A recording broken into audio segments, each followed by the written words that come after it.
What's up everyone, it's Bucky and welcome to your 6th Python tutorial. And in this tutorial I'm going to be teaching you guys what strings are. Now actually, I've already used strings a bunch in my last couple tutorials, but now I'm going to actually tell you guys that they actually have a name, and I'm saying actually a lot, so get used to it. So whenever I did something like I typed out just like a bunch of characters like hey now, that's a string.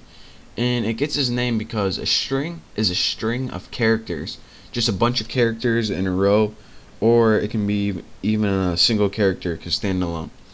Now as you can see, this one used double quotes, but you can also type them in single quotes, same thing, and it's still a string. It doesn't really matter if you use double quotes or single quotes when you're using a string or quotes.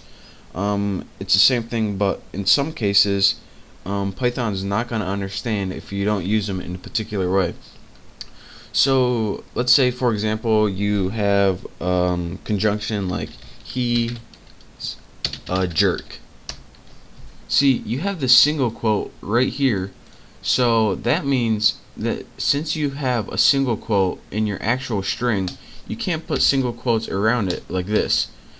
You can see the problem is pretty clear right here. Python is going to view this is the beginning of a string and this is the end of a string, so this is an entire string because single quotes mark the beginning and the end, and then it's going to see this one over here and be like, WTF is this? So to combat this problem we need to use double quotes around here like that, and now when we print it out it's going to know what we're talking about. Or another thing that we can do, if you just are dying to use single quotes, you can put he's a jerk, and you can have something called an escape clause or escape character, and that's the backslash right here. Now whenever you use a backslash when using a string, Python is going to look to the next character, whatever it is, and it's going to say, alright, this has no real meaning, he just wants me to print it out, it has no piece of the code besides, just print it out however it looks.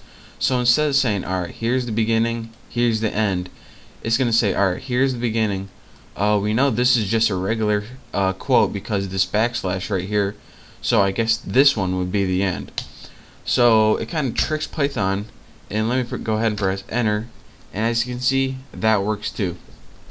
And it isn't only useful when you're working with single quotes like that. It's really also useful whenever you have a double quote like Bucky said, and then you have these little things like what quotes are really used for. Hey now, he said that to me. See, in this case, if you put quotes around here and try to print it out, now this whole thing in here is a sentence. It just has double quotes in part of the sentence. Now these double quotes aren't part of the Python programming language, but Python doesn't know that. What it's going to do is says, alright, this is a beginning and this is an end. Since those are double quotes, I'm just a computer, I can't understand, and this is a beginning and this is an end. But what we see is no, this is actually an entire sentence right here, and it just has quotes in it because that's part of the English language. So we need to tell Python to start acting right. So what we do is whenever we use double quotes as part of the English language, and not actually part of our program language, we need to tell Python to ignore those using escape characters just like that. Now Python will see this is the beginning, don't see anything here, don't see anything here, they're invisible to me, and this is the end. Perfect. Bam. A little too easy. And let me just show you guys what would happen, because I know you guys. Let's go fishing. Fizzing, same thing. If you guys actually try to print this out, you would get a syntax error. So I'm not just making this up, you actually would get an error. And the last thing I want to talk to you guys about is how to join strings. Now, just like I showed you guys numbers can be stored in variables, you can also store strings in variables.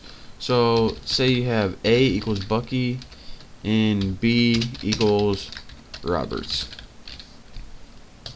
Anytime you want to join these strings, all you have to do is add a plus sign between them. A plus B, bam, look at that.